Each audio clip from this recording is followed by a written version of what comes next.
order. It's 5:30, so if you could please call the roll. Sure. David Henry. Here. Louis Thomas. Here. Joe Van Deventer. Here. Scott Ferris. Here. Margaret Clement. Here.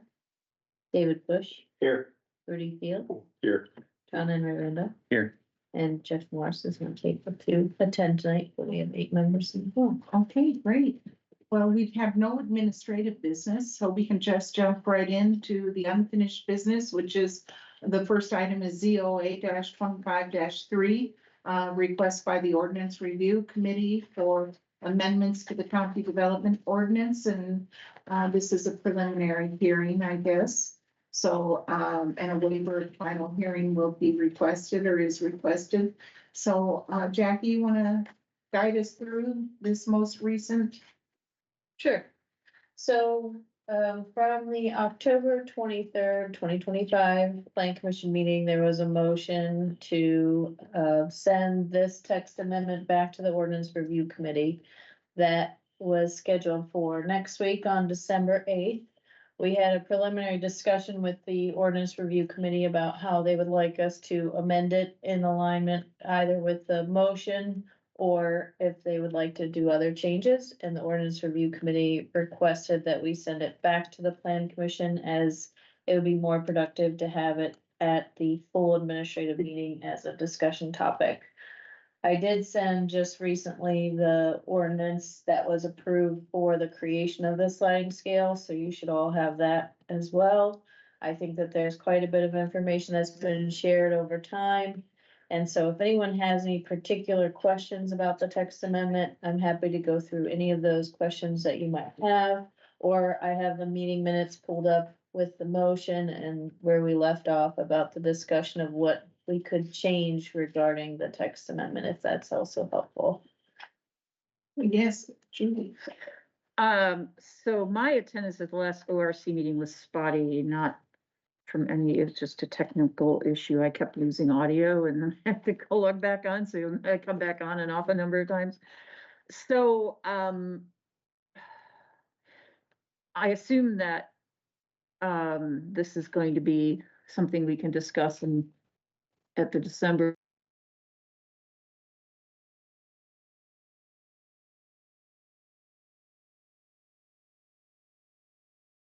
It may be that, just fair warning to the Plan Commission, it may be that we want to hold off on hearing this, or because I didn't have a chance to really chime in, and Okay. I have some thoughts.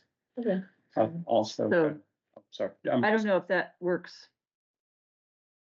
ORC members. Okay. Yeah. To actually have an ordinance review committee and then come back in January. Maybe January, it may be fine. It may be totally, like, let's leave it on the agenda, let's leave it on there, but Okay. I just, if we talk through it again, it may be that we ask for it to be continued to January. Did you have something to say first? Sure, just, unfortunately, I had prior obligations. I didn't attend the ORC, and I think I caught some of it, and the alternate was Mr. Henry, and you didn't. I was able to. Yeah, so I don't think that discussion took place, but also I don't know what you mentioned you have some new thoughts on it, so that's exciting to hear those. I really think that regardless, it'll come back here, and my strong feelings is kind of the position of some of our newer members and kind of what their thoughts are, if they're like feeling settled to make a decision, because that's kind of what the discussion was at our last regular meeting. And then we also have a new member, Mr. Van Deventer, and kind of depending on what you guys are suggesting, I think we could be more productive here as a full Plan Commission, or we could bring it back to the ORC. I can't say it's going to be exactly the same based off of Commissioner Thomas's comment of kind of new thoughts around the matter, but we've been discussing this a lot, and I'm not going to go through kind of my reasons of where my position are, except for I'm not going to support the 25 years, and I'm looking to try to reduce that and find a balance. So that's all I have to say. So my point of order is follows. And I was at the ORC, and we did vote. Okay. And there was an active discussion. There were two of us there. There were two votes not there, and the alternate was not there, but we still had a meeting and we discussed it. So that did take place. This is how much information I have on this topic, going back almost a year now. And we keep talking in circles on this topic. What we talked about at the ORC is that, and we voted upon, was not to change anything that we had forwarded to the Plan Commission at the last meeting. And to take and move this into the admin meeting and let's take and have a discussion and get everything on the table, because all we are effectively doing right now is kicking this can down the road.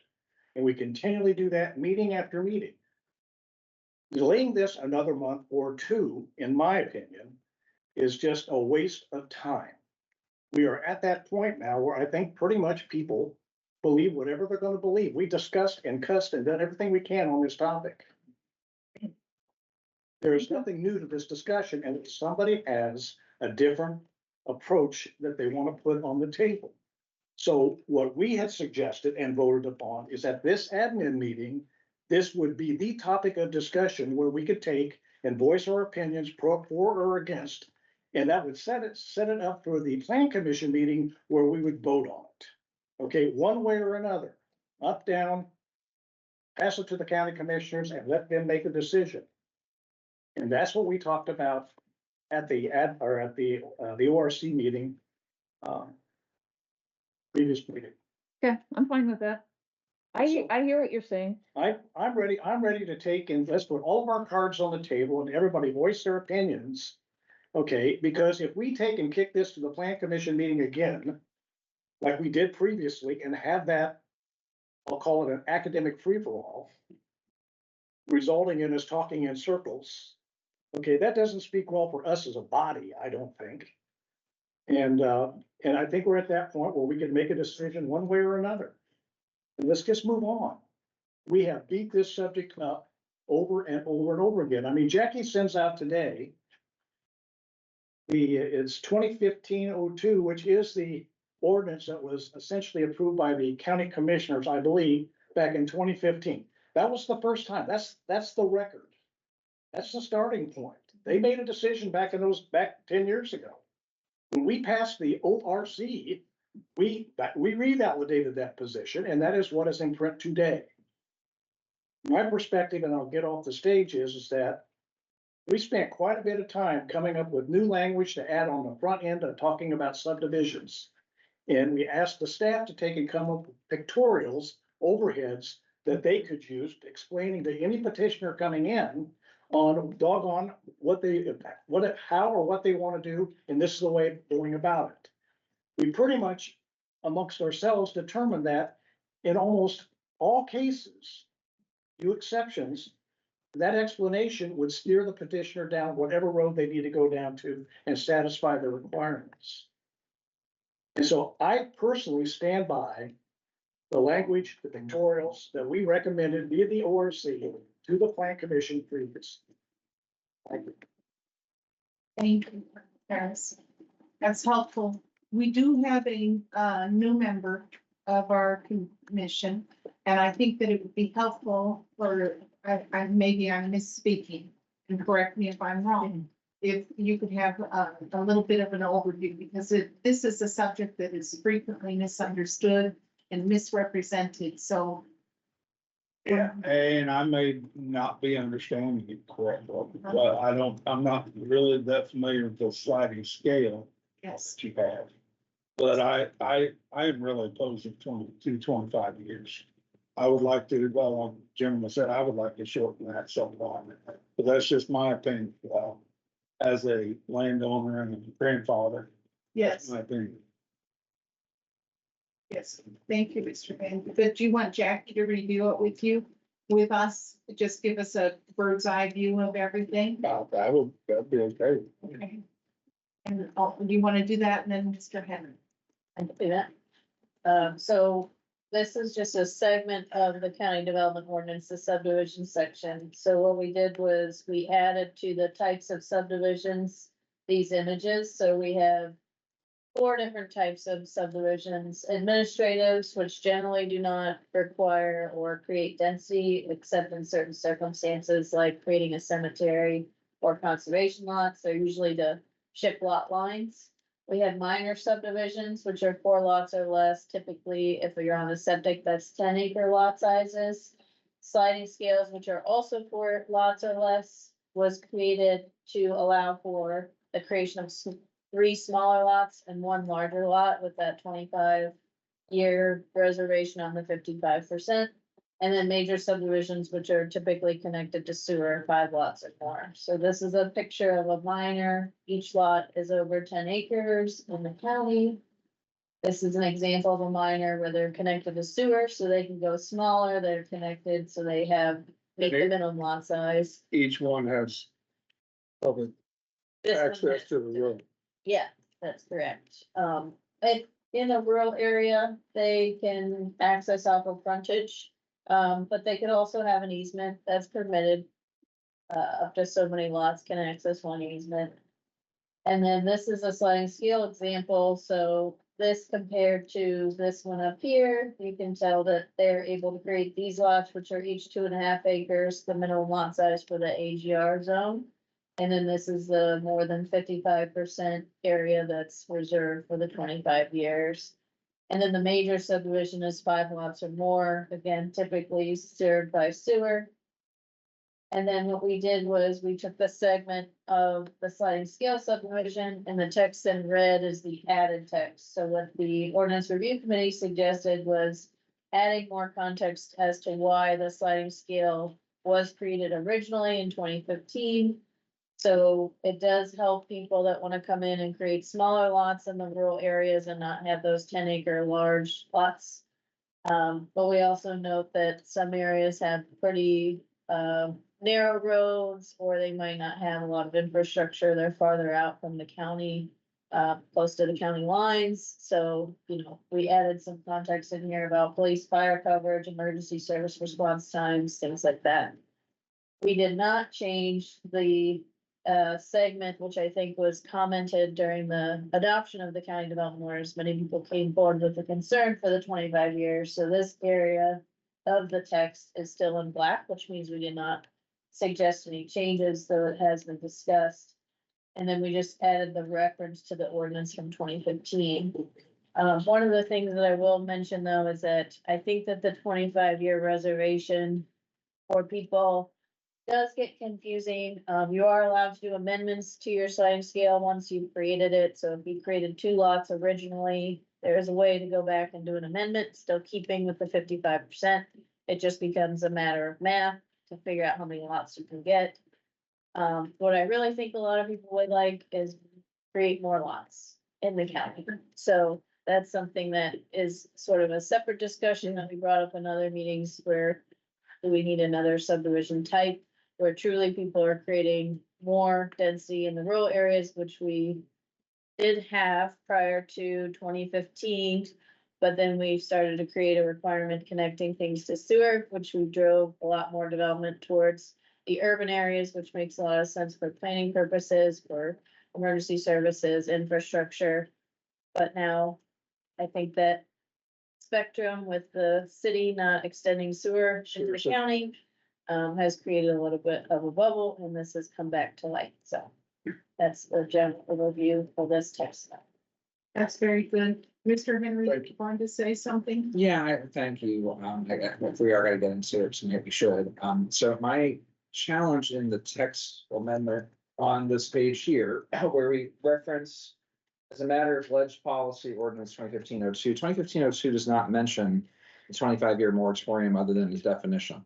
It doesn't give the rationale for the 25 years. It simply just says 25 years as part of the sliding scale.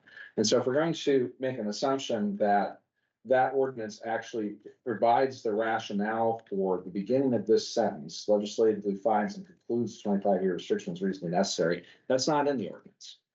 The ordinance 2015-02, as I'm reading it, talks all about the sliding scale, but the rationale for the 25 years isn't there. Of course, this was the topic of discussion at the last meeting we did, right? Which is, where did this come from? Where's this number? ORC took this, put a citation to an ordinance in here, but the ordinance itself doesn't explain where the 25 years came from.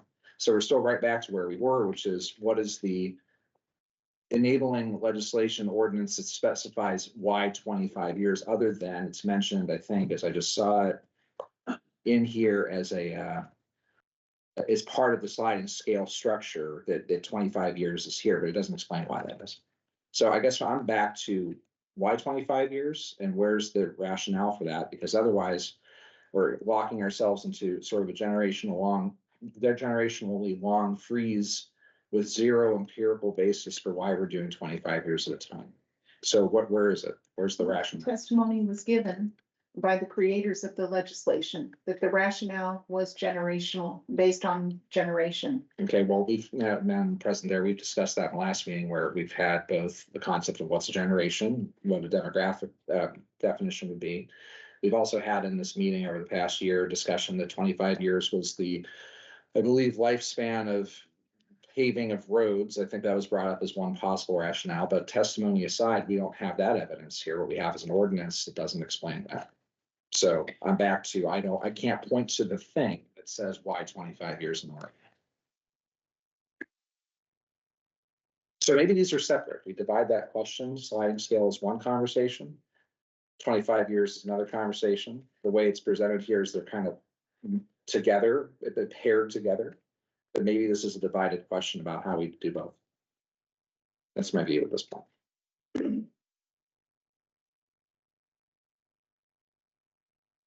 Yes, Mr. Enright.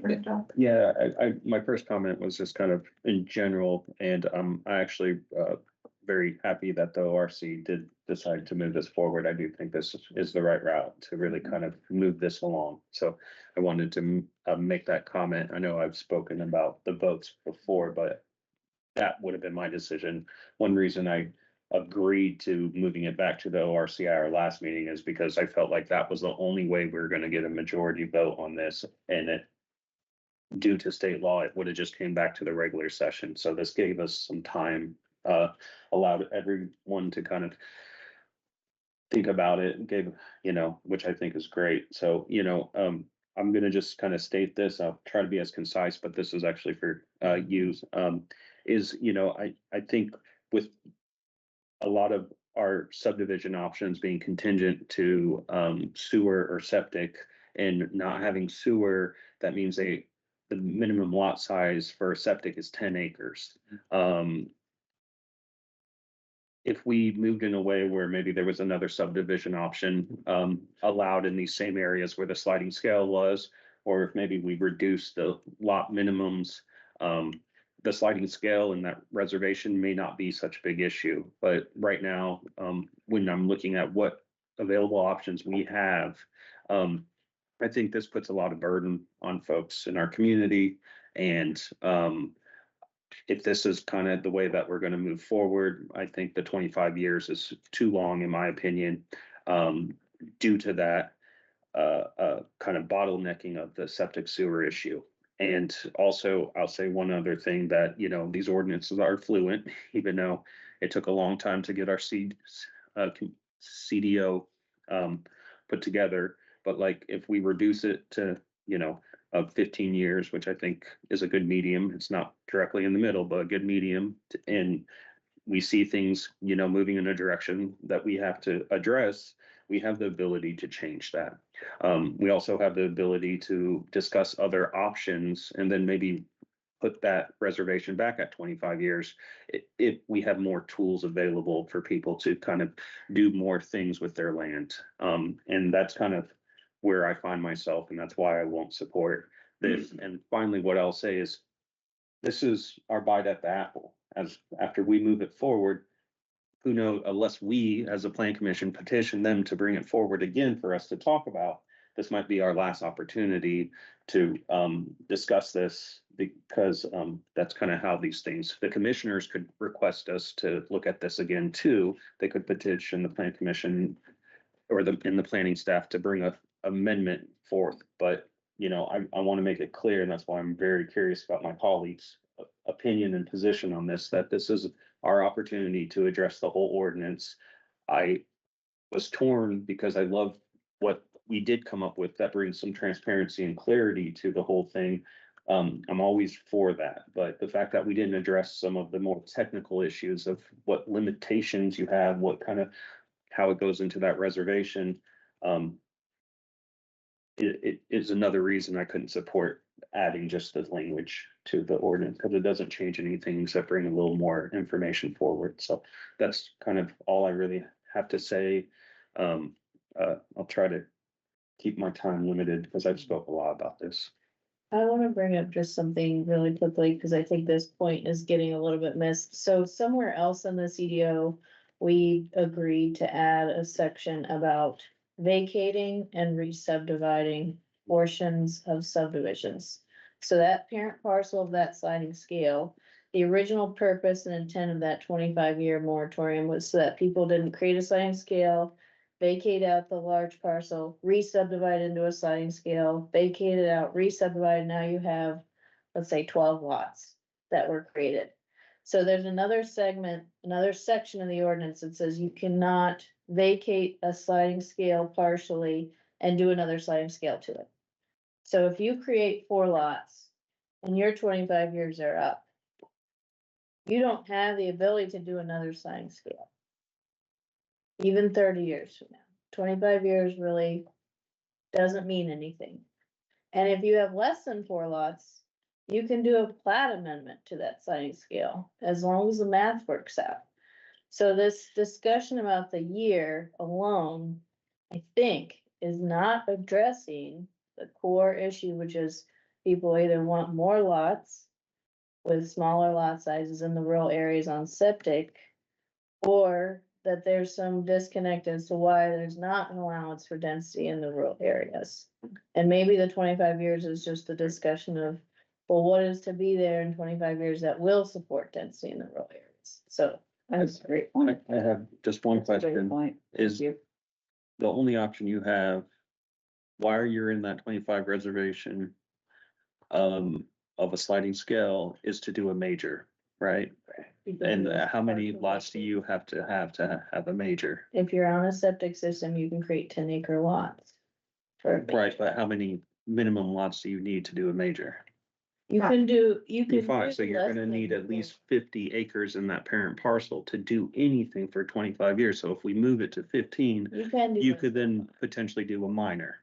that. Right, And though, you know, Right. which is less, so what I'm saying is, it does The math relate to doesn't what you're work. saying. It's not just the time frame, it's right, the options you have available with how things are contingent to our septic. So like, it allows people to potentially do a minor in 15 years if we've reduced it versus waiting 25 years because their only option is a major. there's still a section about re-subdividing and vacating, and I think it applies to both minors and sliding scales, so either one goes to a major.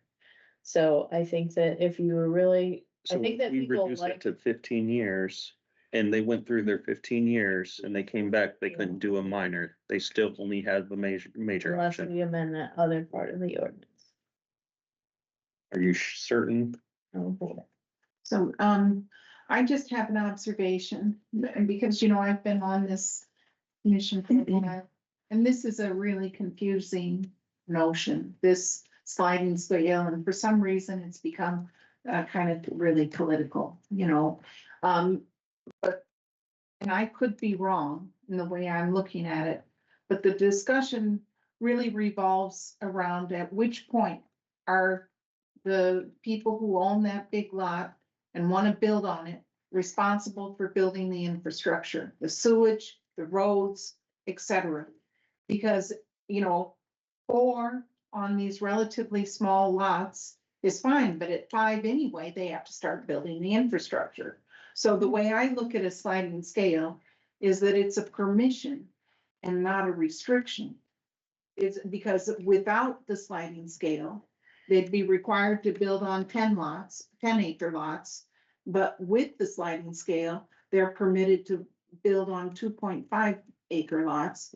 And so it's more of a permission and less of a restriction. At 5 anyway, they have to start building the infrastructure. And when you're way out in the middle of the county toward the edge, of another county, that infrastructure gets expensive. And so,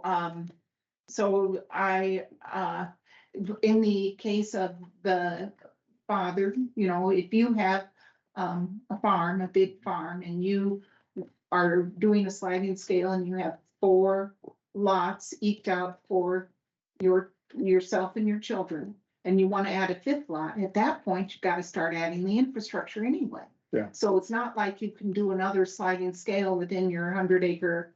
Well, I don't know if that's true or not. If they could do another sliding scale within their 100-acre farm, or not, but I think once you go to that 5th lot, you've got to start adding infrastructure. Yeah. And that's where the rub is. It's not Price it. not the 25 years like Jackie said. It's just that, no matter which way you slice it, at that 5th lot, you've got to start doing the infrastructure, County, which is a major. which is a major. the county pays for it. Well, Will they take it in? yeah, Built in stand. yeah, it has to be Yeah. built up, yeah. So that's the way I come to understand it in Yeah. my own, kind of Yeah. naive way of looking at it. And as one of the people who was working on this when it first started, this whole crazy thing.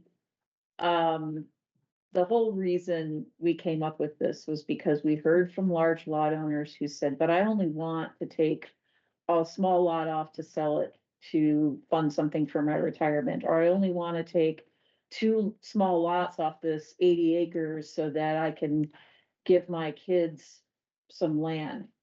And they always talked about it as generational, and actually generational is important because it is actually in the United States, our generations are actually getting longer than 25 years. I think it's like 27 and a half years now on average as a generation. So it's actually the other way, not 15. It's, I'm sure there are 15-year-olds who have kids, but I digress. Anyway, the idea was, why would they have to go through that complicated process of a minor subdivision? And why would they have to carve up their 80 acres into 3 lots of this size or whatever? Maybe they want smaller lots because they just want little homesteads to sell off or to give to their kids. And so the idea was, except for the issues of road width, that this is something that the homeowner, the property owner can achieve without having to come to the planning commission even, unless they need waivers. That they can do this with staff. So it's expedited, it's simpler, it's just like, hey, this is what we need. And so that's what we were responding to, was that call from large lot owners who want those little pieces of property. Now what's happened since then is we get, well, why couldn't I then carve that up and do a vacation and then do a whole subdivision? Because the whole point is to preserve large lots, sort of clustering the green, the agriculture especially, because we got to feed ourselves at some point. I know we keep forgetting that. But the idea is that you still would have, and you would have a diversity of acreage sizes. You wouldn't have everything in 5 acres and 2, it adds a diversity to the rural areas. It doesn't overwhelm our existing infrastructure in terms of roads and intersections. And so that was the idea, is this is a happy medium, and to give folks the opportunity to do something for their kids, for their families, or for their retirement without having to go through the process of a petition and a hearing and get it done. So this was sort of that middle ground. It's an option. You can still do a minor subdivision, and there's no moratorium on any of that. You could still do a major, and you could do a PUD. There's no, the only thing we put a moratorium was because we didn't want people doing what Jackie described, which is coming forward and keep, carve it up, carve it up, carve it up, carve it up. And the Plan Commission never sees it, and suddenly we've got an infrastructure we can't maintain. and the density that was never planned for that part of the town. And so that's where this whole thing came from. That's the genesis, that's the origin story.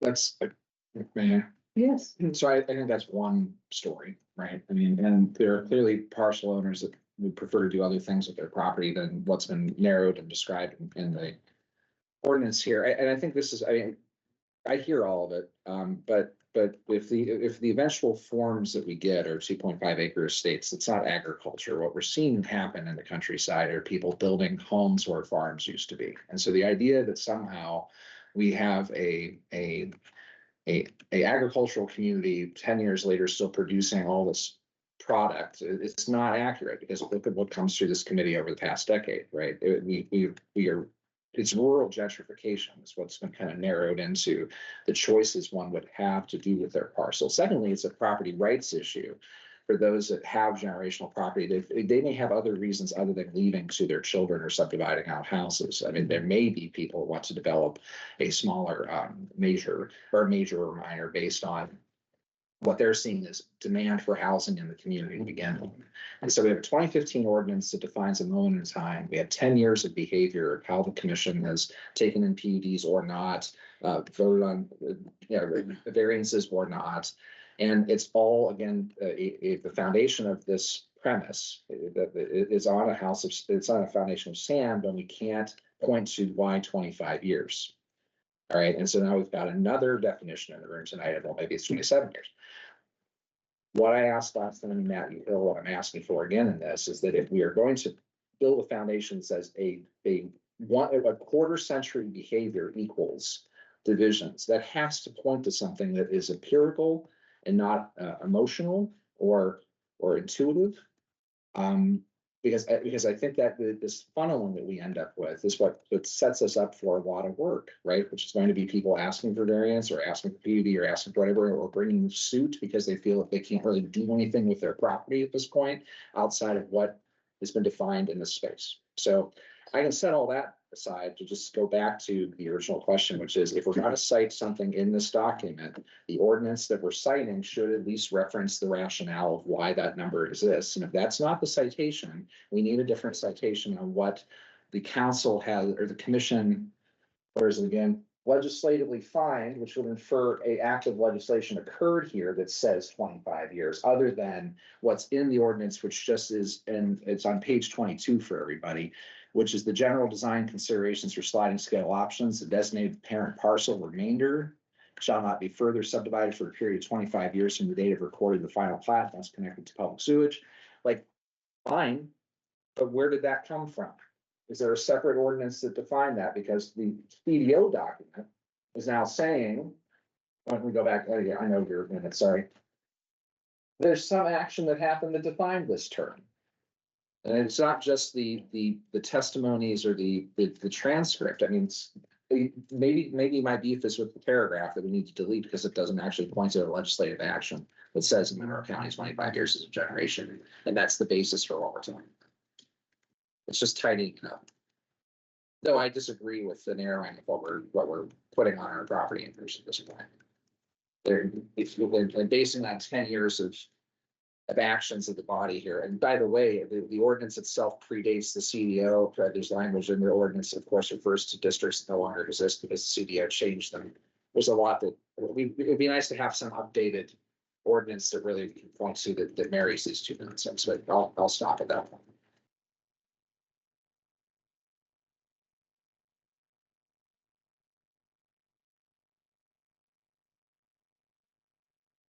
Yes. Mr. Bush. Or take a breath. With a lot to take in. My Kathy, sorry, Dave. No, it's not a problem. This is, it's quite a quandary. And I appreciate the additional red line language that was inserted by staff. That helps me better understand exactly what's happening. And I also appreciate seeing what you said on today. That helps me historically. And I really appreciate the discussion we're having right here, because I was I was not in favor of this initially. I thought that 25 years is way too long. I still struggling with that. I'm hearing and I've heard at the last meeting that we need to have maybe some other metric that we could reference rather than just a number of years. I haven't come up with anything better. And I haven't heard anybody who's offered anything better. So I think we're still stuck with the numbers. I will concede to Mr. Henry that the reference to an ordinance or a cross reference in the document that doesn't point to anything is probably inappropriate. It's a dead end. I'm serving on this committee as a citizen. I'm not, I'm not appointed to be on this committee, and so my scope was kind of limited as to what me as a resident of Monroe County since 1989 has been, what I've seen. And I do appreciate struggles with the infrastructure. That's a tough nut to crack. And I know the city or the city of Bloomington Utilities and their government has put us in a disadvantaged position because it's hard to expand sanitary sewer. I have some ideas how that could be done, but that's a different conversation. So anyway, where I'm at is I like the language the staff added. 25 years is whether you call it generational or not, it's a number. And certainly 15 years is, I would hate to think I would consider that generational because I don't want 15-year-old kids having babies or minutes. But nevertheless, I'm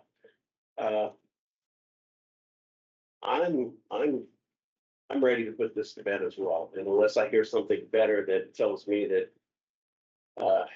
unless I hear a compelling argument why it needs to be 15 years, 20 years, whatever, I'm open to hearing that, but I'm not ready to move on this, and throw it out.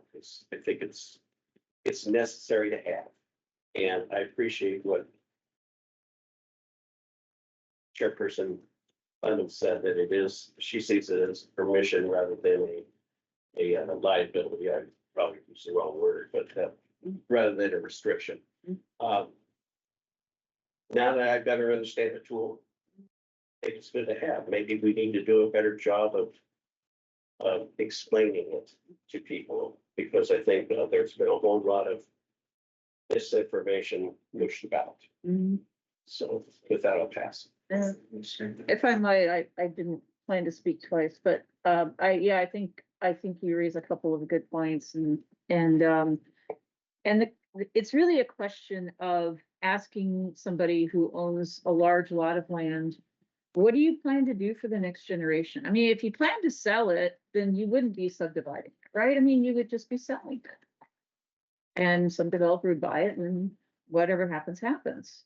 So it really is a question like, what do you plan on? Well, I plan to raise my family and, give them a piece of it and farm it and do whatever with it. And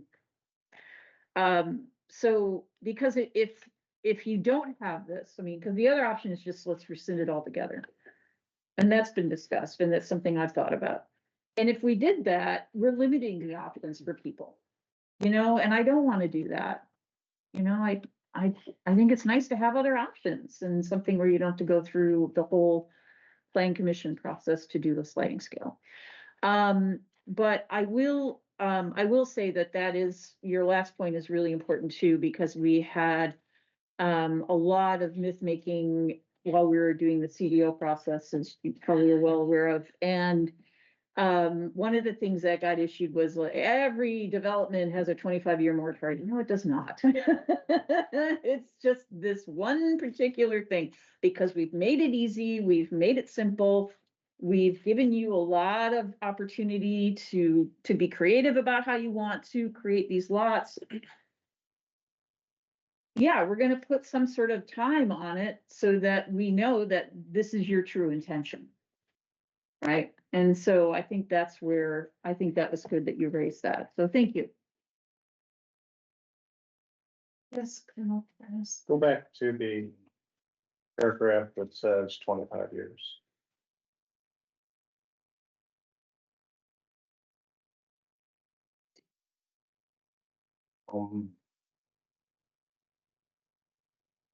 I agree with the comment about legislatively defined.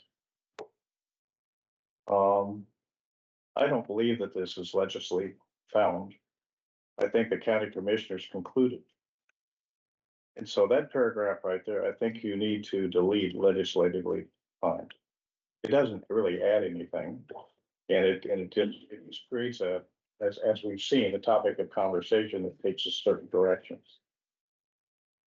So I stick by my earlier comments, less emotion this time with this change. I Could think, I address that one? yeah, Okay. That was put in, because, we want to make it clear, the E-Court reviewing this, that the commissioners have considered that number and are happy with it. So that it's not something that the court can weigh in on. In other words, it's a legislative prerogative. It's not for the court to say whether 25 years is reasonable or not. And the statement is, they conclude that the 25-year restriction is reasonably necessary to accomplish the purpose of the sliding scale option. And those are listed. So what's the objective of this 25 years? It's to accomplish the purposes that are listed in the ordinance. How do I define legislatively defined? Yeah, thank you, Tom. That means it's found by the commissioners and not by the court. And so if I take it, how do I find it? It's right there. They found it in this ordinance.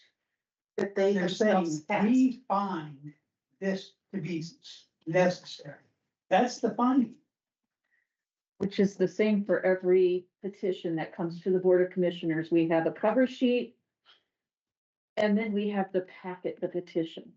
And when we approve that ordinance, we're approving the contents of that petition And that is. or ordinance. And that is legislatively finding that process. Yes, and in our ordinances, the format that the ordinance is in, we always say the ordinance or the commissioners find and conclude that these amendments are necessary to protect the public health, safety, and welfare.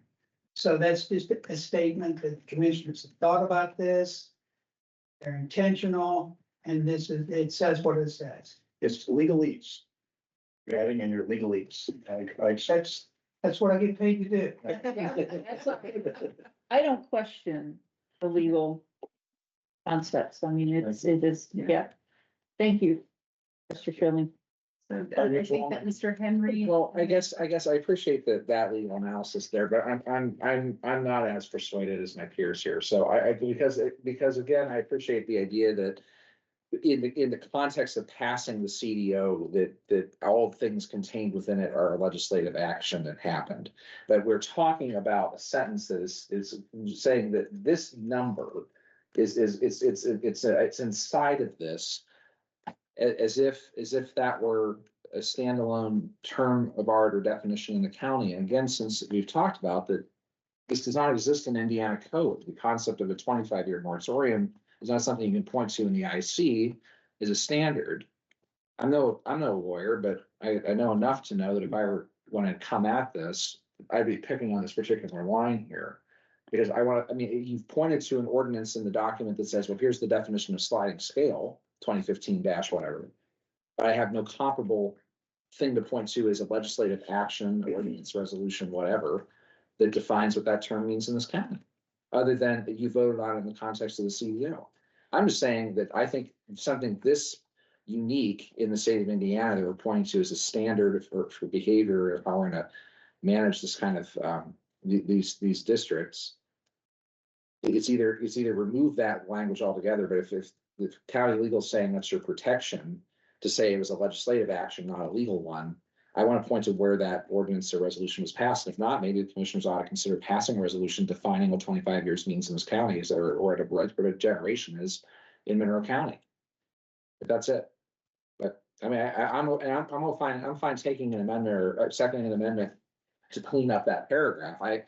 If it moves us along a little bit, but I caution that we're still playing around with numbers, and what's going to happen 10 years from now is folks are going to go back to the transcripts of this meeting and the meeting 10 years ago and say, well, it was discussed, and one thing follows another, so we're going to continue to point back to the conversation defining 25 years, right, and actually putting this on a solid foundation as to why this makes sense when it doesn't in 91 other counties in the state of Indiana.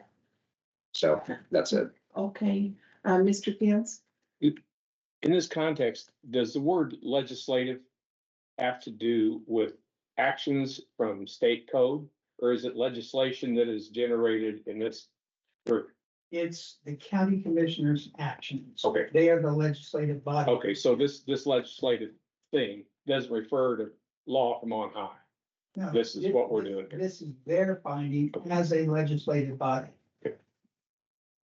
Mr. Enright Randolph, you have your hand raised. Yes, I guess I've been reading, chapter 831-4 sliding scale subdivision to try to see kind of where that language you were referring to, that if they go through the 25 years, they're only still allowed to do a major subdivision. So, It's in the vacation okay, it's in section. the vacation. So that actually just brings way more pause for me. Like, so if you go to, in the ordinance page, 333, where it kind of has the figure of kind of what you can do in a sliding scale, those are your minimums, right? So, to get 4 lots, you're gonna have to have 40 acres. If you have 100 acres, right, and you want to do this, and then you put those all in the 2.5, and then you have that parent parcel, and then afterwards you come out and you can only do a major. That's just baffling me, because then you have to have a 10 lot minimum, and we're talking about just creating huge 10-acre lots all across the county. Again, this is what my problem has been, is we've been kind of taking this approach, in my opinion, a little wonky. Sorry, I couldn't think of a better term, but like, that's my concern, is the burden it's putting on our community and our property owners. And if someone wants to just carve off those extra lots and has a large acre, you already need 40 acres, right? And then we're putting that, and then they can only do a major. And that means we're putting in this extreme infrastructure for 10-acre lots. I mean, we have a chance to discuss this and amend more than what we're just talking about. The language added, the 25-year reservation, there's opportunity here to really look at this, rethink it, come out with another option, another tool available to our community, where they're not so burdened on trying to just at one point in time carve out 2.5 acres. Yes, I understand the infrastructure needs to be triggered at a certain point, but like, I thought personally, and I'll show my ignorance here, is like, after you went through that reservation, you had the tools available, like a minor. Obviously not a sliding scale again, because that's something we want to prevent. But that's talking about capital that has to be put up by the landowners to build the infrastructure. Also developers, right? I think that, based off of that right there, it just bothers me. And this is our ability to make amendments to this, to address these things, even in the vacation area, because it relates to the sliding scale. So we have the whole array of what the sliding scale tool is at our disposal to discuss, to kind of iron out some of these wrinkles. And that's just the way I look at it. And I think the reservation from 15 to 25 years doesn't release or relieve any hardship. And that's what I thought it would do, is after 15 years, they could come in and do a minor, right? The fact that they're still locked into a major just is a lot more. And we really need to consider what these impacts are going to be like long-term, or we as the plan commission could petition the planning department to bring another option available and leave this as is. And that's the only way I would be able to support this as is, as long as we're looking at another tool available that doesn't lock people into these, like, I only have 10-acre lots I can build unless you have sewer or a packaging plant, which is technically a sewer, which is very limited in our community. Commissioner Thomas? Just for a point of clarification, can you go back to, the listing of, vacations and, that little table you had up there a moment ago?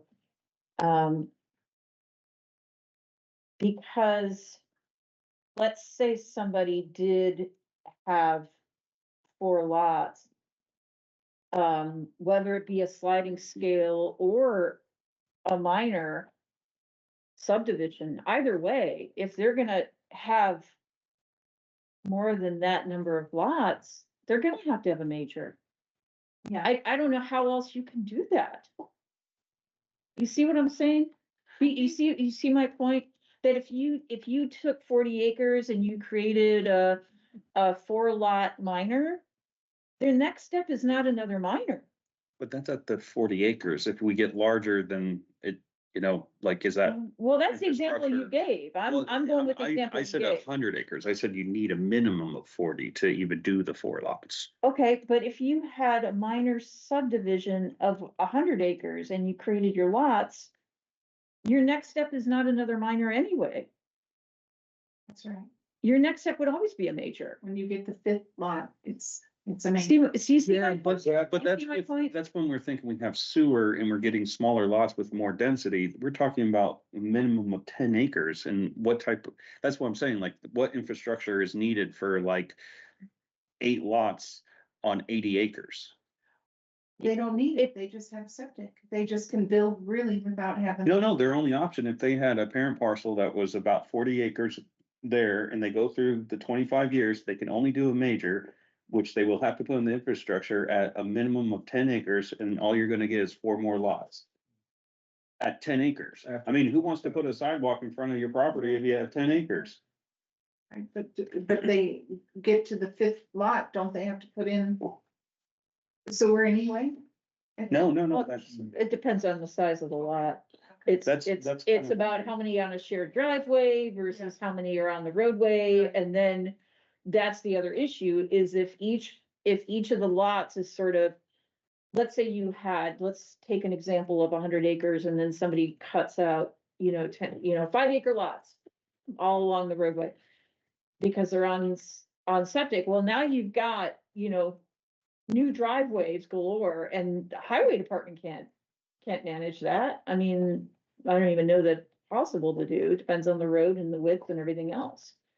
So it does take more infrastructure, because you can't just assume, well, there's a road there, I'm just gonna, put another driveway on it. That's why we have driveway permits. Right. So it's not always a shared driveway. It is sometimes the roadway. That's the problem. I just want to go back to ask staff, because they first of all have managed this issue, which has, like I said, become very political and also based on myths and misstatements. And early on in the process, Jackie and Tammy contacted people who had been through the sliding scale subdivision. Basically, they followed every single person's lead and comment, whoever commented on the sliding scale subdivision. They followed up with them, they talked with them, and I wonder, for our reminder and for Mr. Van Deventer's benefit, could you describe the result of those conversations with those who at first thought that they didn't like it? They thought the 25-year was inhibitory, and those who had actually engaged in the 25-year, what their responses were to you. Well, I think based on the CDO hearings, we reached out to the people that provided testimony on this, and largely it was the authors of the white paper. So we reached out to that group and had a conversation with them, and we asked them a series of questions. Was this a concern about doing an amendment to a sliding scale that created, let's say, 2 lots, and they wanted to come back and do 4 lots, and there was a mathematical issue in getting the 4 lots later, if they created the lots a certain way? Or was it really about creating more than 4 lots to begin with? And so I think the consensus at the end was there's a concern about the 25 years and just what that says to people from a property rights perspective. That was really what they said. They Mhm. thought that that wording just rubbed people the wrong way. Uh-huh. But I do think that at the end of the discussion, we came out saying, I mean, people would always like to have lots created Mhm. out of their acreage, and they think that 10 acres is too large. People sometimes cannot obtain loans for that large of acreage. So, there was an issue where that's not even a marketable lot for Mhm. people to build one home on. So I think the 2.5 acres was a good medium, and so people are working within that system, which is a sliding scale, and trying to stretch it to see if they can do something a little bit different with it. I think people like it. I do. I just think people wanna scratch parts of it. They like the way it works. None of the commenters actually that I contacted had gone through the sliding scale. But one thing that is compelling to me from just an administrative perspective is the, 25 years, number one, gives a lot of freedom for the property owners and that they don't have to come before the plan commission and incur all those additional costs that are related to building. When they want to do a sliding scale subdivision, they can just come to the planning department, figure out, those 4 lots and, start building, 25 years, gives us, administratively some cover as far as, what's changed in our provision of infrastructure development. Are there areas of the county where, the sewer infrastructure has, been extended where, we can give more permissions? How can we prevent ourselves and the property owners from building a county that nobody wants, wants to live in? And how do you do that? Maybe the 25 years just gives us the right amount of protection and oversight so that if somebody, so that we don't change so rapidly, I guess. What people have said time and again they value, which is to keep the rural and the urban. And there are permissions throughout for them to build more densely through other processes. So I don't know, Mr. Enright Randolph suggested, this isn't right yet, let's change it and everything. Just because we passed this doesn't mean it can't be changed, but from a policy perspective, it seems to me like it's professional.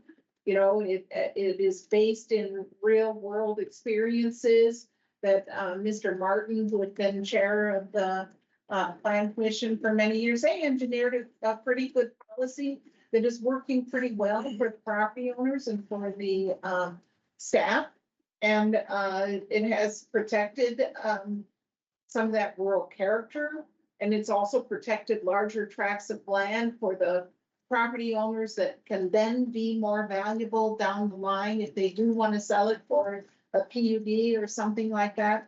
It seems to me like it's pretty sound, but, that's my perspective after having been on, this commission and having been here for all of those discussions. It seems pretty reasonable. It's not set in stone. This isn't Moses coming down from the mount. It's just, this most recent iteration of the ordinance. And I feel like it's time to get it done. But, it doesn't seem like it's harmful. When you talk to the property owners who have it, they didn't indicate that they felt harmed by it, did they? None of the property owners of people in current sliding scales did I talk to because I didn't hear from them during the CDO. I see. I do have up on the screen just like a 10-year review from our first sliding scales that we went through with ORC, but I shared that with people.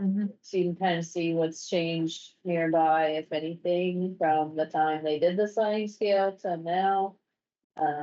It's, we can share that again if that's helpful, but I think that if we don't address the 4 lot maximum and we have the 25 years and 25 years are up, people will be upset and maybe misunderstand that they think they can do something at the 25-year mark, so. We're only 10 years in, so, Yeah. but I think that maybe some clarity and with the CDO adding that lack of allowance to re-subdivide and partially vacate is, I try to communicate that with people, but they maybe don't quite grasp it. But if the, just to clarify, if the parent parcel is, let's say somebody starts off with a significantly large lot. I won't even talk about building sites and all that stuff and what can be built and slope and everything else, but let's say it's a flat piece of land and they start with a sliding scale and they start with 100 acres and they carve off 2 pieces per family, and then they decide after the 25 years they want to take that remaining parent parcel, they can create a new sliding scale with that parent parcel. Read up to the 4, you mean? To get up to the 4, they could do that anytime, They right? can do that anytime. So what we need to do then is to be able to say, hey, if you wanna, and that's something to consider, do we wanna say that? If, once the 25-year moratorium is up. And, if you have what is a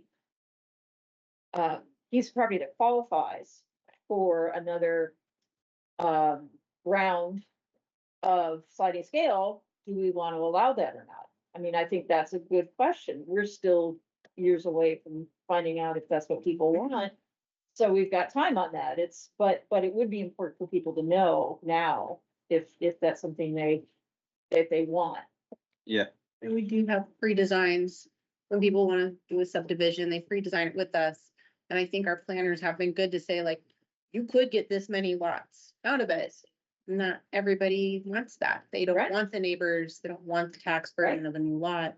Right. So, yeah, but I think our planners do a pretty Yeah. good job of explaining And- what their max number is. And I will say that this new write-up, what I appreciate about what has been amended is that there is a good comparison here about, here are your options, which is what I felt was missing out of the original CDO. And it's really clear that you can do what you can do with your large lot of property. Here are your options. I So think it sounds that's like what I you've appreciate. identified a separate issue, and I guess as a point of information, where does that go?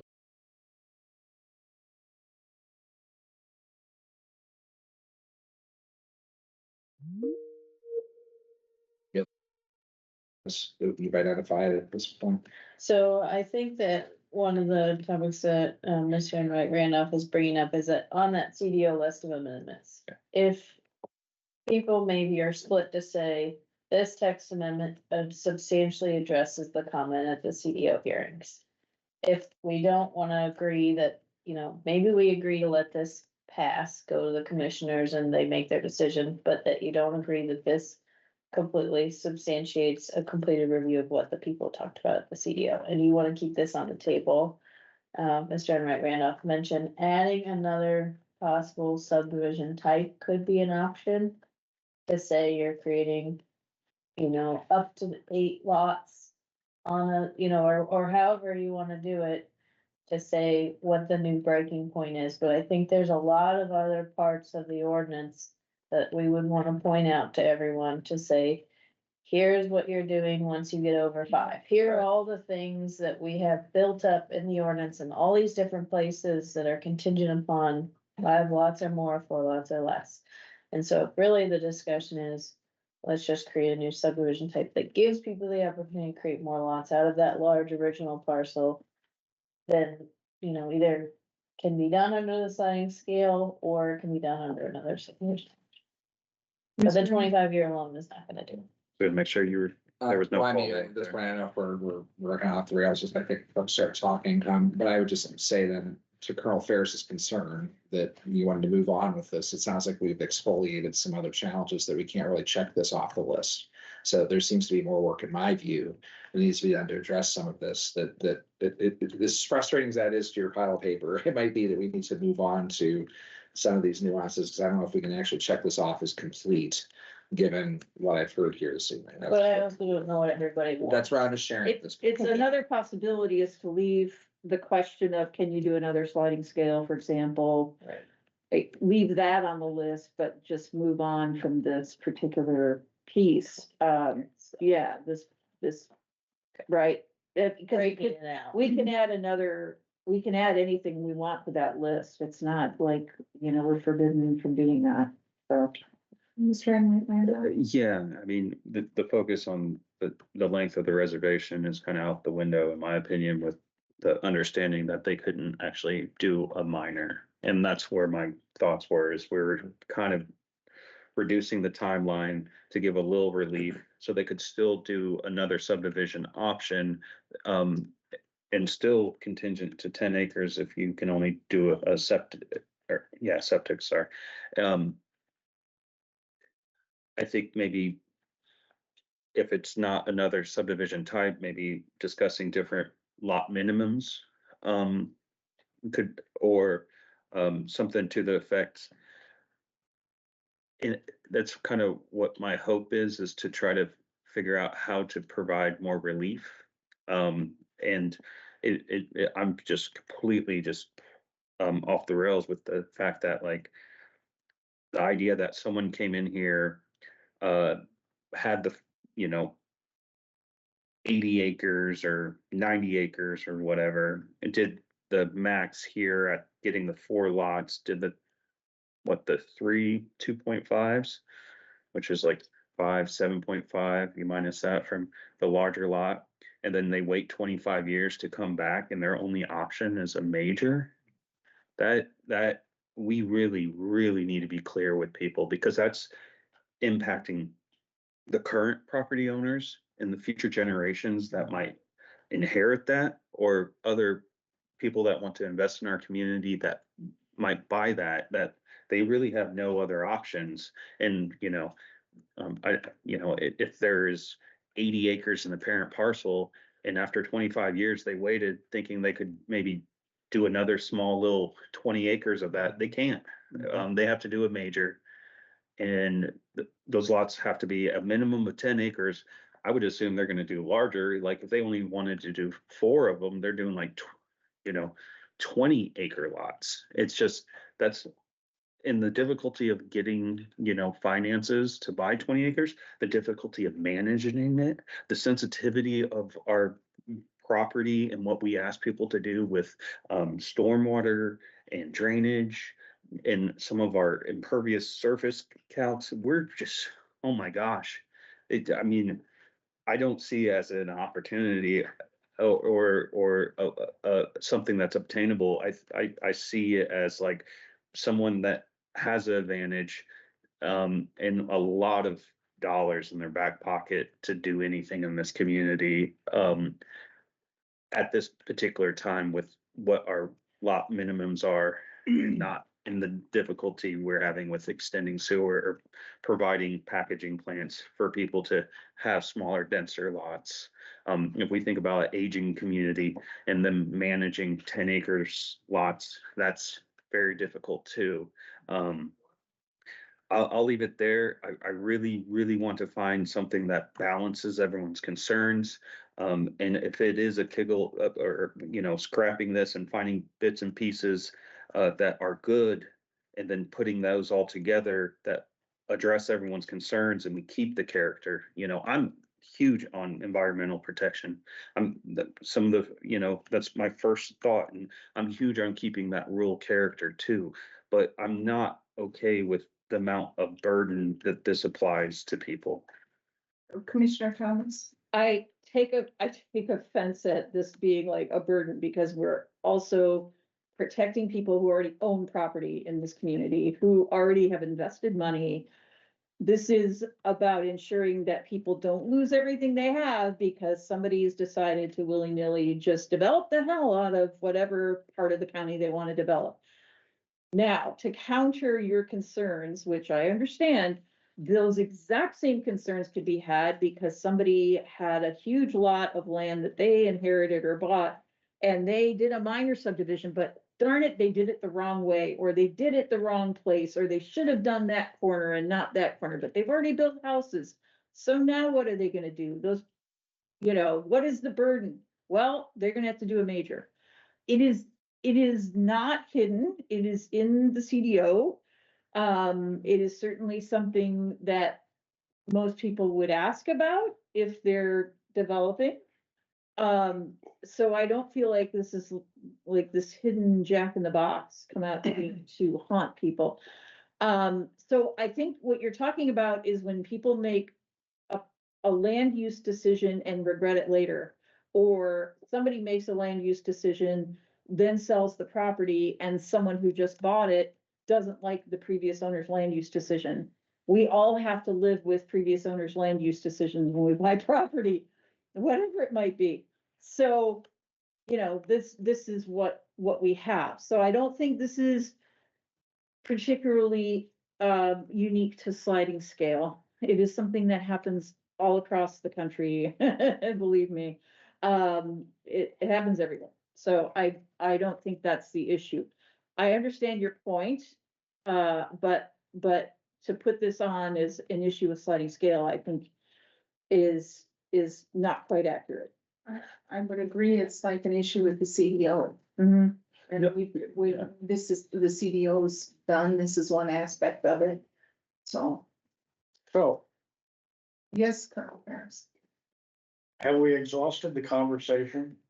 I'm exhausted by the conversation. Have we all put our views on the table?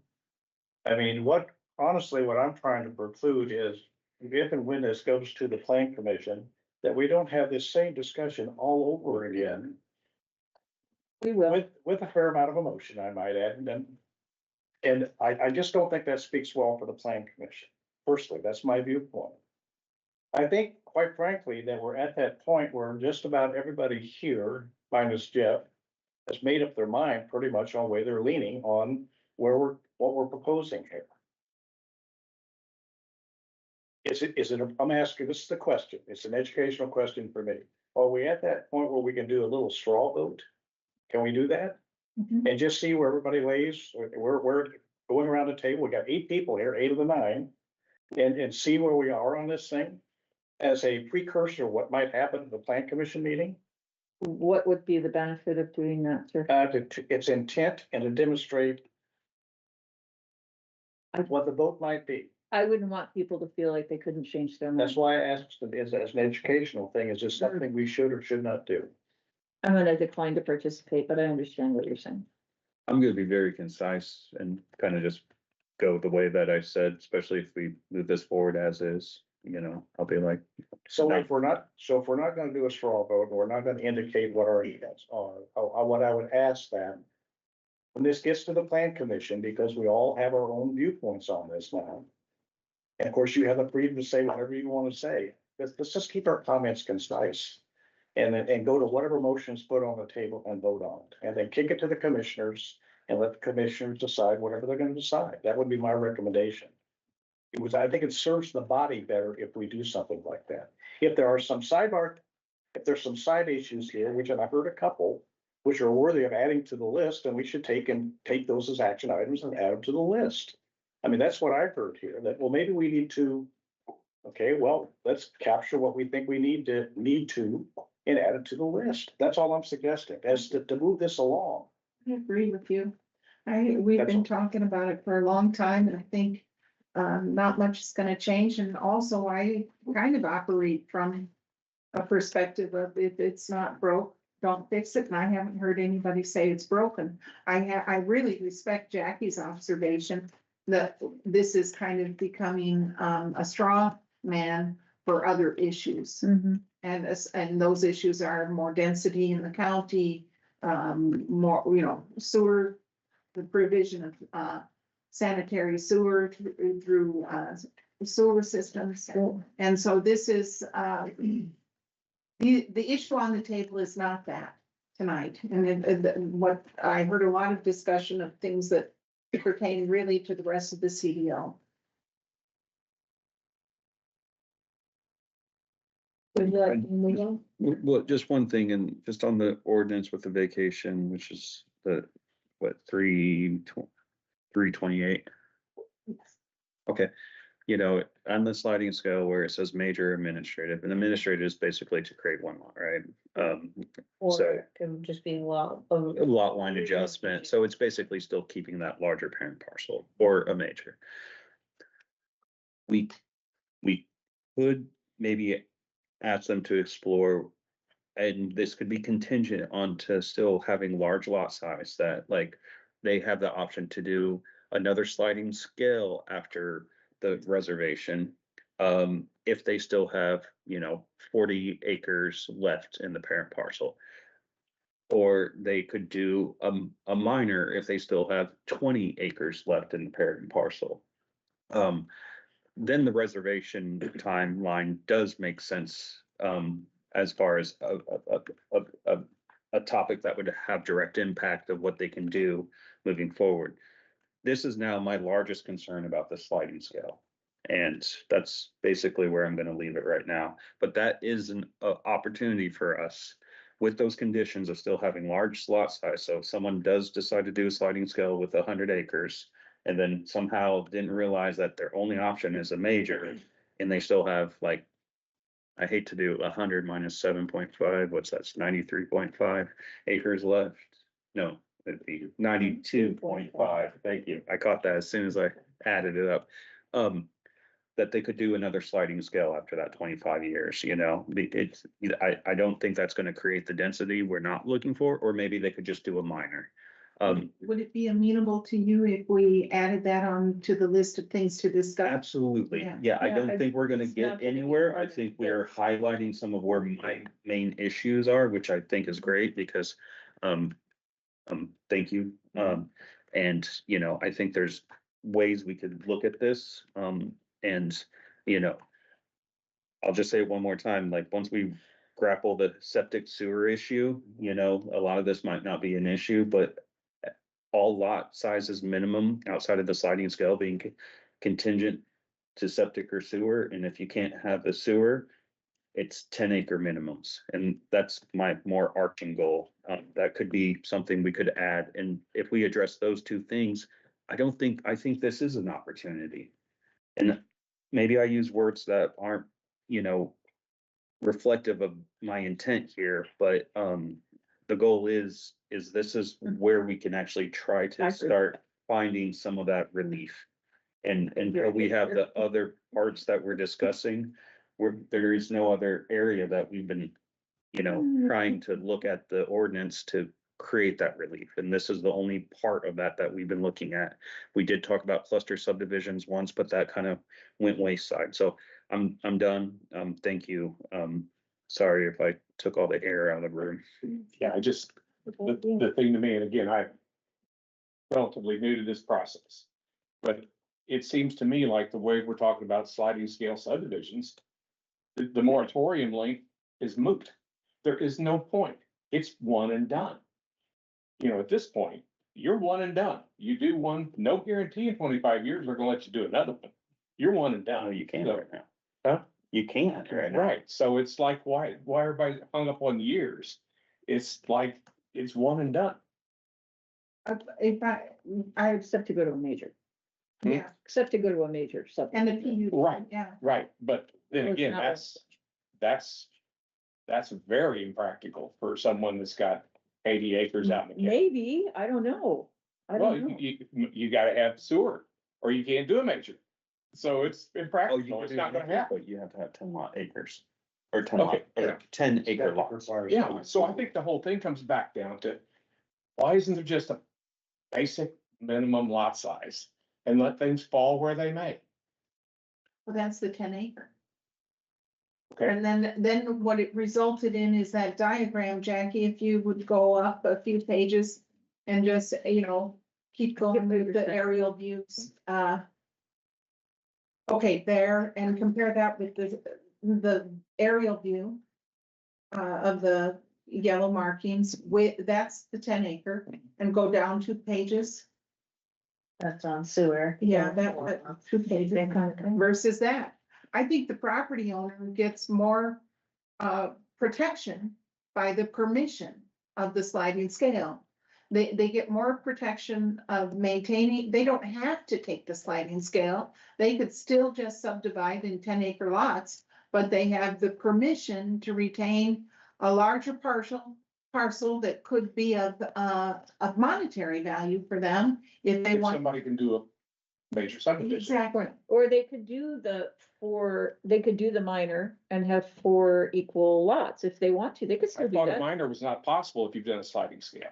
No, That's no, what no, I I'm did. talking, no, I'm talking about before that. So you end Oh. up with that previous look Yeah, of just 4 equal sanitary. cookie cutter. Once you've done that, you got nothing else. Well, you've got more. No, You've just- got more. yeah, it's You've actually got more options, so it's, I right. But, view it as a permission. okay, I'm still, So are you saying, I just want to understand your point. Sure. I don't want to argue against you. So are you saying just get rid of the sliding scale The 25 years. or well, which? right now, my understanding is that you could do a sliding scale, but down the road, we're gonna wait 25 years and we're not gonna be able to tell you that you can do one in 25 years. Mhm, And mhm, what we can tell you is you can't do anything but a major mhm, at that point. mhm. So it's like, Right, but if you had done this, which is a minor, right, that's your only option anyway. Mhm. So how is that different? How is that different? You've still created lots, right, and you've used either sliding scale or minor, right. and you've created lots, and now you wanna do something else, it would have to be a major. You see my point?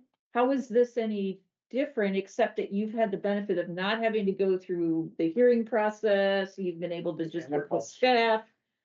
Yeah, much lower costs, to do a sliding scale, and then continue farming or whatever it is you do. Yeah, So- I so do that's- not understand all of the Okay, nuance and okay. I'm just trying to get a sense Yeah. of what, and I get what you're saying, because to me, it seems like that's something we do need to address in the future, put it on the list, is can you do another sliding scale if your property parent parcel qualifies? Can you do another one? Well, maybe the answer is yes, but I don't know. But certainly, Can we add that to the list while we're speaking on that? I mean, that's, Okay. yeah, so I mean, that can be part of it. It's just that that's a separate issue from this, but I guess what I'm trying to elicit from you is if you now, without having that part decided, do not feel comfortable voting on the sliding scale, then we should wait on the entirety of the sliding scale until that question's posed. That's where I'm going. And I just want that clarity from you on that. Or think about it. Yeah. I can think about it, but Okay, it is very unclear to me as to Okay. what it is. okay. It seems like to me, when you get to this step, you have no more steps except for a major subdivision, Which is also true of the minor. right? But in a minor, you've Because done, if sewer gets introduced, you can do a major now with that, believe it or not. Oh, no. Pearl hairs. But I get your point. So I'm gonna throw some military jargon at you. We have successfully built a watch here. And we're making this more complicated as we build this watch. This is a 3-dimensional chessboard right now. And we're trying to take, and I appreciate all the excursions, and my head is starting to hurt just like everybody else's on these various excursions. But we're not gonna answer all the questions in this ordinance. We're not. We could try, or not. There's always going to be a question on what if. And that's what the staff is doing, to take and help that petitioner navigate through what I can and cannot do. And we're relying upon their expertise, and it's great, greater than ours, to explain that to a petitioner. That's the way I look at it. Now, when we're done talking about this, I'd like to go back here and I'd like you to tell us those things you captured that you want to add to the list, to see if we covered all those ones that people here around the table brought up. So, are we at that point?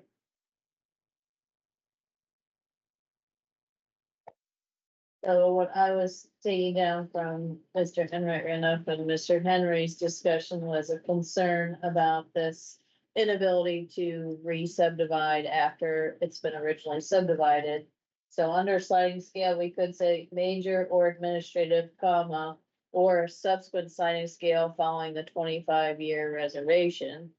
We'd still have to go back to the sliding scale and make sure that was clear and that there's enough math acreage left to even do anything, or if we find that.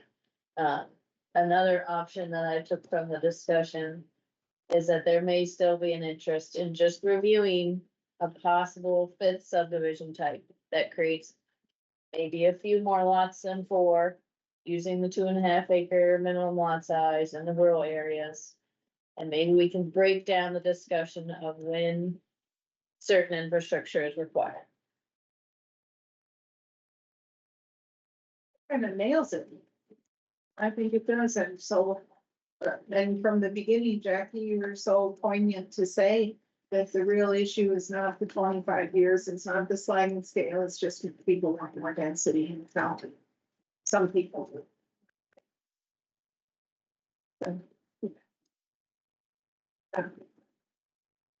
All right, would you like me to move on to the next topic? Yeah, please. All right. Do we want to take these together? Or do you want- That was easy. Yeah, I mean, I can give a. We don't definitely do a lot of stuff, we have to do updates that. We have, yeah, I think we have a plan to move forward with Holland Field. Good. These can all be decided on December 18th. Yay, what if we close out the year? Yeah, maybe. And we're looking at, a possible reduction for phase one. Possible, Fields. close, I think, to a possible reduction of phase 2. Phase 3, we're waiting on as-built, but they would also probably get a reduction. Yeah. At a later time, but we could at least get them all performance period and a fairly accurate estimate. So there's been some progress on these. I have a cheeky question for you. How? Is that deadline for the letter of credit for completion still good? Because we've been talking about this for 6 months. Is that still May of 26? Sorry, I'm not trying to be snarky, but. Because now, well, you've got a May date on letter. Oh, Right, right. I saw the. Either when their letter credits Right, are right, done. but we're still good on this, right? Okay. They're saying they don't want to further. Do you know, a little They want to snarky. get it done so they don't have Thank to front in the Got it. inflation costs. Got it, thank you, Okay, cool. gotta ask. I didn't hear the conversation on the first, can we go back to the first? Maybe I think they can get asphalt before that. Can we go back to, Sure, you want to do updates one by one? yeah, let's do 22.9. What did you just say? Because I didn't hear what you said. We have an accurate estimate for phase 1. We have a performance period that is gonna be tied to their letter of credit. So they don't want to do any inflation calculations. And then we also have, from having an accurate estimate, we actually see that they're eligible for a reduction. Because they've gotten so much of somewhat, we know what they have got done now. So And the petitioner understands all of this and there's no issues, correct? A representative representatives is right behind here. you. Well, I'm not asking him, I'm asking you. So, We believe they've been very Yeah, understanding. I And think the then- clarity is that we want this, we all want this to be completed and finished and accepted into the inventory. My point is we're all on the same sheet and it looks like everybody's nodding their head. Yeah. and we had the Holland 3-lot minor last month get approved for its preliminary plat. We had their bond and all their estimates updated, and so we think we have a married path forward between the two All right, developers. thank you. And with phase 2, we have an accurate estimate for that as well now. It looks like they are eligible for a reduction and,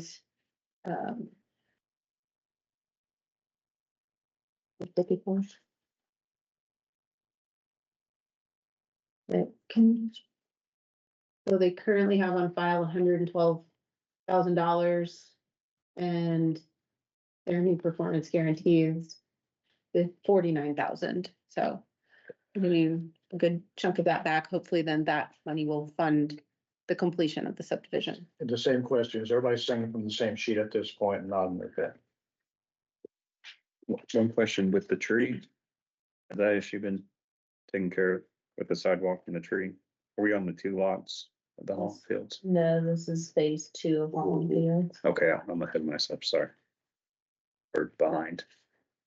The 3 lot on. The 3 lot? That was last week. Decided. Oh, that's already done. Ooh, And then the phase 3.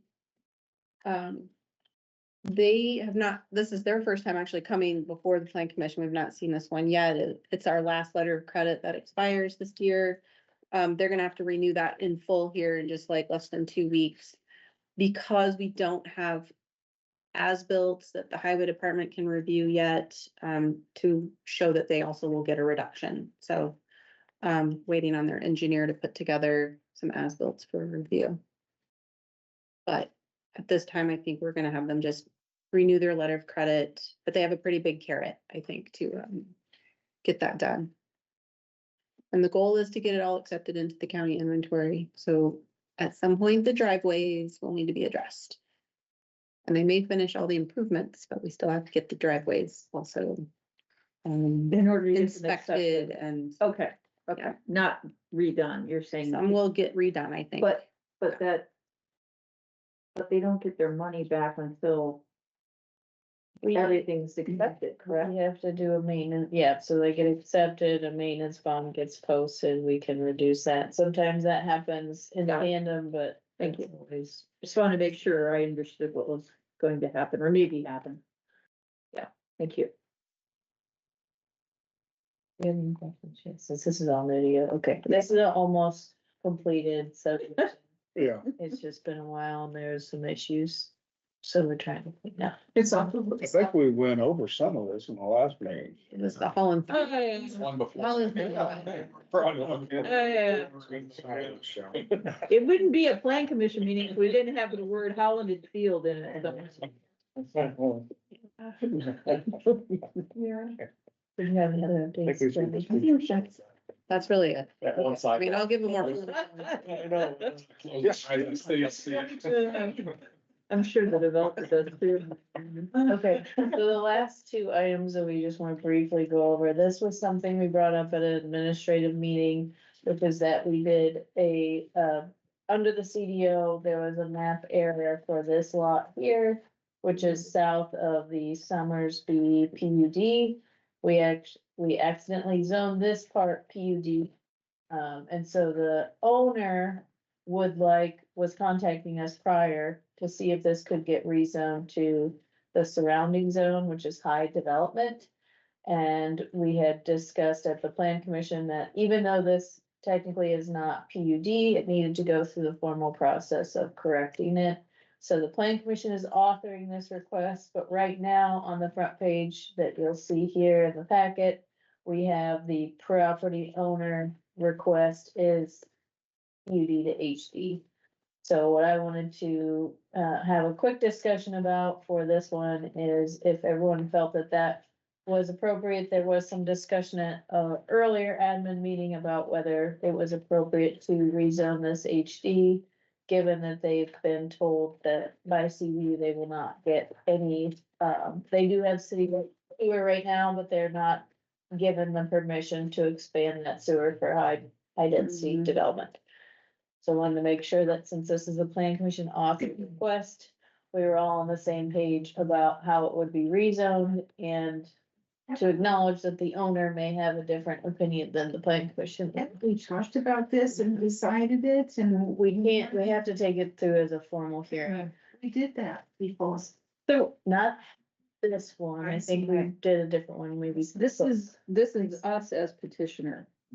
Notice that petitioner, right? It's not the person who owns the property who's asking for this. What Jackie is saying is that we as a plan commission need to decide what this should be. Right. cause it's not, What zone it should be and the owner can always ask for a change to HD. Right, but the question is what's appropriate. right, It's only an acre. right. It doesn't have sewer. So what are you gonna do with it? It has sewer to the existing. Right, but not to expanded development, right? Colonel Ferris? So we, the plan commission, are bringing this forward. Mhm. Who approves? Commissioners. I thought we agreed that on all of these, that we would put a block down there on who the final approval is. You know, Yes, Yeah, the on all- deciding body. on all of that, that way there's no, people like me don't ask that question. It's like, who approves this thing? Colonel? I just have a Oh, I see what you mean, the order of hearings. That's right. Got it. comment/suggestion, just if you go back to the actual zoning map where it's contiguous around there, yes, they're going to be restrained by the lack of the ability to have the city extend sewer from the parcel itself. So the HD is not necessarily going to kind of create a lot of smaller lots due to those difficulties. It will be contiguous with all the other zoning. And if they want a different zone, they can then petition us. The fact that we are identifying this as an error and it's not technically a PUD, that means it can't be, it shouldn't be zoned as a PUD. I don't even know if we're allowed to zone areas PUDs. But so that's just my thought, is we make it contiguous, let the property owners, deal with the circumstances that they're limited to. And if they want to do something different, they petition us, because I would assume if we caught this during the process, we would have made it contiguous with the other lots. But with that said, I'd kind of more or less defer to Commissioner Thomas, because this will be adopted at the commissioner level. I agree with you. Oh, thanks. Yes. Question for Jackie within, meeting schedule. Shows this, plan commission admin meeting in January 6th, 2025, and then, If the final hearing isn't waived at the next meeting. You know how we do waiver final hearing? yeah, but should that not be 2026? Yes. Oh, yeah. Thank you. Yeah, Yeah. oh, okay. I was like, oh, okay. Thank you. Oh, come on now. There's always somebody who keeps up on that stuff. Good thing. 86. We can go to the Wayback Machine and talk about Holland Fields all throughout 2025 again if you want. And I did add for context what they could do by right if they had sewer under the site conditions and infrastructure. So it says if the property were to gain access to sewer for more expansion and rezone to high development, the maximum density permitted on this lot under the use multifamily dwelling 5+ units would be allowed a maximum of 9 units based on acreage alone. However, this number could be further limited based upon available buildable area, requirement for roads, utilities, and stormwater infrastructure. Property owner would also have to comply with landscaping requirements, which would require a 10-foot wide type B buffer on the north and south sides. The property width left after accounting for buffer yards alone would be just 55 feet. So they're a long skinny parcel and they would have to. And the question is like, how do you do that with the 50-foot width? Right, And how do you do that, putting With the in some road. sort of access? right. So they have The design constraints even. What is that crazy? Is that lot, no, does that lot not Oh, yeah. continue up, or is that just a GIS issue? I would assume it's a part. I assume it's a GIS Tried to issue, but, correct this years Oh. ago, oh, and something happened with an older parcel there, and it did. probably with the Where- rail. The rail line, yeah, Mm, cause it's up against the rail line. More accurate here, I think. I see, okay. Okay, got it. I just wanna make sure that they weren't It's been trying a to. while trying to correct it before the CDO, And and then it's you just something go like- reverted, and it's just an error Yeah, at this got point. it. So if anyone has any thoughts on the request, if we wanna make amendments to that before it gets to the planning commission regular session. Otherwise, it's presented.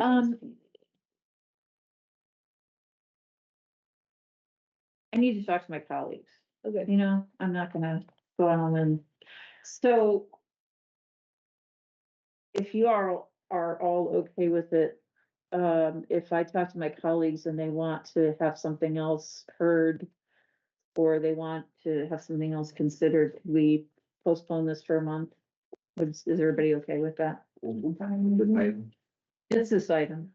It's this item. Do you want it to, I don't think we've legally noticed it yet. So we could postpone it just now, they're not in a hurry since they haven't heard back from CB. Oh, if you haven't advertised it, then yeah. Okay, There's no urgency. I just would like to get it correct. let them know what's out there and. Okay, so we'll put it on for, if we haven't already noticed it, we'll put it on for January. Okay, thank you. Sounds great. And then the last one was a rezone, from limited business to AGR. This one, they state in their letter that they had basically, I think, a contract with the UPS. And that has ended, so they're wanting to develop the property residentially now, so. They have been working with Drew on this one, I believe, is the planner, so they have a pretty in-depth letter as to why they're about to change the zoning. And they meet all the requirements for the AGR zoning district. And those buildings on there are all, I haven't been out yet. Those buildings on there are all commercial. They do appear commercial in nature, but I think they're saying that maybe they would be agriculturally used after. Sure, I don't know if sure, they're, but there's no house on there now. that's a good question. Yeah. There is a house on Yeah, I think so. It is, But I think where they want to add like ag barns or like expand the farm. Is it on there or is it It might split be by in the there. parcel line? there. Letter. yeah. I think we just need some clarity on that. Okay, if there's already a residence in. Yeah, and then the question then is, what are they gonna do now, which is, I assume this is a tax issue. Right? Property It tax? says this land will never be used again for any business except cutting hay, maybe a horse or two, a nice place to sit So side. it says a house from the forties. Yeah, that's what's in the photos. So I think Yeah. there is a home. Right, but they're not adding another home, right? Cause there's already one home on the property, so. Right. Also, I think this is a tax issue, Yeah. right? Cause it you're looked charged like a it. certain amount for commercial versus ag, right? Yeah, Okay. they used to run a trucking business out. Okay. He passed away. Oh, that's sad. Oh, future home site on the 6 acre. Okay, see, that's where I got that from. So we need clarity. We need clarity on that. From the exhibit, yeah, there's an exhibit where it shows a house, maybe that's. That's just the the- farm, I think. I and think building. this house here. But is that on, That's an exhibit. is It does that, look like it's on this parcel, I will get clear. yeah, and if they wanted to do another home, they're gonna have to do us something else. Or dadu. Yeah. Okay. That's good. We'll add her. An addu or a dadu. Okay. Are there any other questions from that? That was the rezone, so just for us to about something. Good.